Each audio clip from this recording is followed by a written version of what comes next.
Fala pessoal, eu sou o Diego Souza, esse é o nosso canal Falando de Flu e no vídeo de hoje a gente vai trazer muitas informações sobre o Fluminense, principalmente algumas de pós-jogo de Fluminense e São Paulo, né? Uma declaração do Renato Gaúcho que me chama a atenção, que eu não concordo. Serna também falou no pós-jogo, também tem uma página que crava mais um reforço acertado pelo Fluminense e um nome especulado no tricolor. Mas antes de a gente falar sobre tudo isso, queria pedir sua ajuda. Se você não é inscrito no canal Falando de Flu, se inscreve, dá essa moral pra gente, deixa seu like nesse vídeo porque é muito importante. Quando você deixa o like, o YouTube entende que esse conteúdo é relevante, vai entregar para cada vez mais tricolores. E tem duas opções aqui, uma é hypar o vídeo, você vai do lado do comentário, puxa pro lado, clique em hypar o vídeo, você vai estar nos ajudando muito. E a segunda é ser membro do canal Falando de Flu, é só você clicar em seja membro, você vai dar uma moral gigantesca pra gente aí, vai nos ajudar a conseguir melhorar cada vez mais nosso canal. Agora sem mais delongas, bora pro vídeo de hoje. Vamos começar falando sobre uma notícia que o Thiago Ferreira da Hora do Flu trouxe ontem, que é sobre o interesse do Fluminense no jogador TT.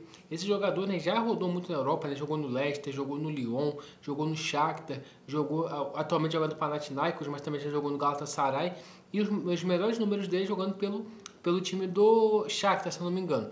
No time do Panathinaikos, que é o atual time dele, ele tem 50 partidas e tem 11 gols. É um meio campista, é um camisa 10, né? Joga como articulador ali. Conheço pouco dele, mas o pouco que eu pesquisei dele, tem passagem por seleção sub-15, 17, 20 e 23. É um jogador muito promissor, ele tem 25 anos e falou que o Fluminense fez um contato com o Panathinaikos da Grécia para saber informações sobre o jogador, tentando um empréstimo, porém o time recusou a oferta por empréstimo e só aceitaria vender o jogador. Quando a gente olhar no Transfer Market, o valor do jogador está na casa de 10 milhões de euros, ou seja, aproximadamente 60, 65 milhões de reais. Não sei se o Fluminense teria tipo assim, o Mário desembolsar esse valor para contratar o TT em definitivo. Só que um cara que joga tanto como camisa 10 pode fazer um pouco do lado do campo. E algumas pessoas que eu vi fazendo vídeo também falando sobre esse jogador, falou que ele se assemelha um pouco ao estilo do John Arias. Então, a gente vê, né, como que o time está atualmente, né, perdendo todos os jogos, desde que o John Arias foi embora. Foram 3 partidas sem ele, 3 derrotas. Com ele teve ainda mais uma derrota. A gente não vê sem John Arias desde 2023 pelo Campeonato Brasileiro. Então a preocupação começa a bater. Só que eu particularmente não sei se o Fluminense faria essa proposta de 10 milhões de euros por esse jogador. Acho que o Fluminense pode tentar negociar e tudo mais, mas eu não acredito no Mário chegando lá e desembolsando 10 milhões de euros para contratar o TT. Mas realmente, quando você vê o nome dele ali, as referências dele, passagem por seleção de base, pode ser que dê certo no Fluminense. Agora a gente vai ter que ficar acompanhando nos próximos dias para ver se esse negócio vai avançar, se não passou de uma mera especulação aí de mercado sobre essa contratação do TT ou não, né? Mas qualquer outra informação, a gente vai voltar aqui, vai gravar um vídeo, vai deixar bem informado. E também, gente, fica até o final desse vídeo para você saber de tudo, tá? Principalmente o que o Renato Gaúcho falou, para saber se você concorda ou não. Primeiro eu falo dessa parte de negociações, né?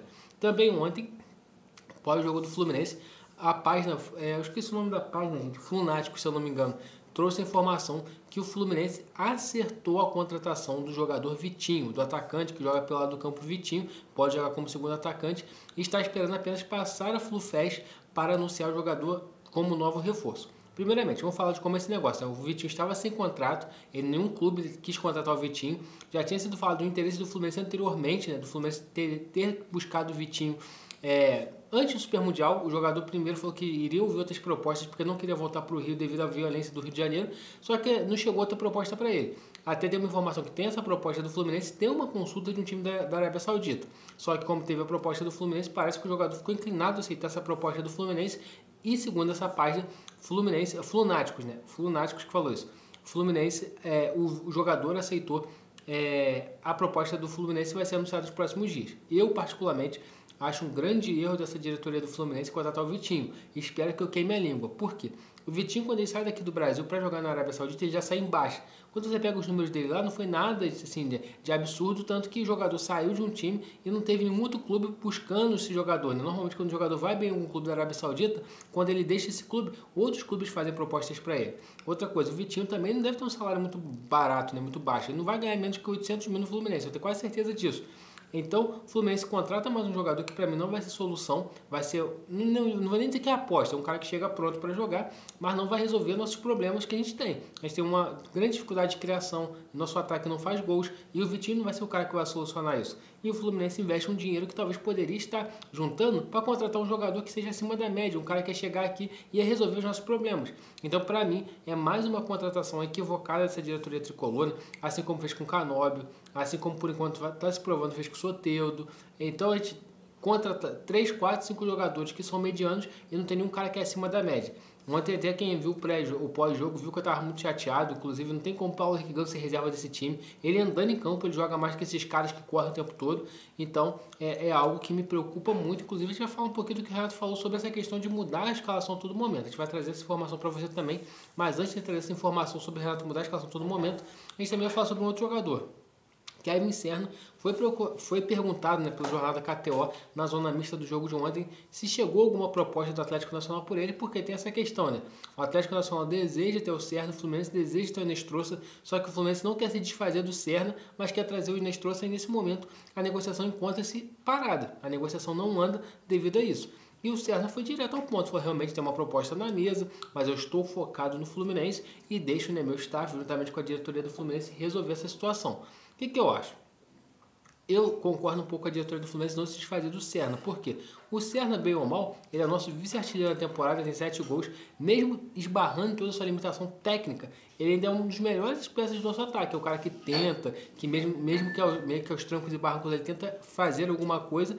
E você perder o Serna pode acarretar uma dificuldade muito grande. Ele já perdeu o Arias, perder mais um jogador que é o vice-artilheiro do time da temporada pode ser ruim. Mas eu acho que o Fluminense tem que avançar na contratação de mais um jogador. Como que vai fazer para trazer o Inestrosa? Não sei. Mas tem que trazer um cara que possa nos dar uma condição ofensiva melhor. Nosso ataque está muito ruim nessa temporada, não consegue fazer gols. Então eu acho que alguma coisa tem que ser feita, algum jogador tem que vir, mas eu também concordo de não liberar o Serna. Então vamos ver como que vai ser esse andar nos próximos dias aí, né? Se o Serna fica, se o Serna sai, porque o Serna também estava um pouco inclinado a aceitar a proposta, pelo que eu fiquei sabendo. Ele queria voltar para a Colômbia porque ele viu que ele perdeu um pouco de espaço aqui e ele quer jogar mais minutos. O empresário dele estava em todas as televisões falando que o jogador queria jogar mais minutos e tal, então isso para mim é ruim.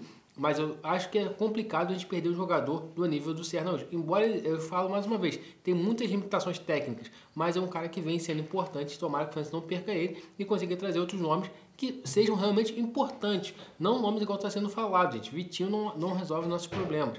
Tem que trazer um cara que seja a solução. E a última desse vídeo trata-se do Renato Gaúcho. O que acontece? O Samuel Xavier ontem falou dessa questão de ficar mudando toda hora que o Renato vem fazendo. Eu sou contra isso. Aí ele deu uma entrevista falando que é controle de carga, que é melhor fazer isso do que estourar o jogador. Cara, eu acho que o Renato está se perdendo. Eu acho que já se perdeu, para falar a verdade. Né? Por quê? Para mim não tem condições, todo jogo você mudar 5, 6 peças. Não tem como você fazer controle de carga dessa forma. Você pode fazer controle de carga, 1 ou 2 jogadores está com problema. Mas todo jogo 5, 6, gente, não tem condições disso acontecer. Para mim o Renato está dando desculpa relacionado a isso, porque ele não sabe o time que ele tem que botar em campo, ele não tem o time base dele ainda. Então ele está rodando de todas as formas tentando achar o melhor time. Tanto que, tipo assim, ontem o Canóbio jogou de lateral esquerdo. O Canóbio não foi bem, jogando de segundo atacante, jogando de ponta, que dirá de lateral esquerdo. Toda hora ele tira o Samuel Xavier e joga com o Guga. O René não joga. Então, para mim, o Renato está um pouco perdido nessa montagem de time e está usando a desculpa de controle de carga. Para mim, ele precisa definir seu time titular. Aí sim, dentro do seu time titular, ele vai poupar um ou outro de acordo com o que a fisiologia falar. Não todo jogo mudar 5, 6. Porque a gente vem de 5 derrotas seguidas, a gente perdeu para o Chelsea, perdeu para o Cruzeiro, perdeu para o Flamengo, perdeu para o Palmeiras, perdeu para o São Paulo e agora vai lá em Porto Alegre fazer um jogo difícil enquanto ele pela Copa do Brasil. Uma derrota lá igual foi de 3-1, a gente está eliminado da Copa do Brasil. Então, isso o Fluminense precisa acertar rápido. O Renato precisa dar uma solução rápida. E também, sem contar, se engrena na 6ª derrota seguida, a torcida já está começando a questionar. Daqui a pouco vai ter uma mudança de comando. Não tem como você ficar perdendo eternamente. Por mais que o Mário banque o treinador e tudo mais, fica complicado. Então tomara que o Renato pare com essa desculpa de controle de carga e tal e comece a ter um time titular em mãos para que esse time possa render e ser realmente efetivo. Então, pessoal, esse é o vídeo de hoje. Se você gostou, queria pedir sua ajuda, que você deixe seu like nesse vídeo aqui. Seu like é muito importante, que você vai ajudar esse vídeo a ganhar um alcance maior. Também se inscreve aqui no canal Falando de Flu. Sua inscrição é muito importante, porque quando você se inscreve, o YouTube entende que esse conteúdo é relevante e vai entregar também para cada vez mais tricolores. E também as duas opções, né? Hypar o vídeo, puxa para o lado do comentário, clique em Hypar e também, se você puder, se tornar membro do canal Falando de Flu. E lembrando, hoje, segunda-feira, é dia da nossa mesa redonda. A partir das 19 horas, vamos estar aqui no Falando de Flu, fazendo aquela super live para poder trocar bastante ideia com vocês. Saudações tricolores e até a próxima.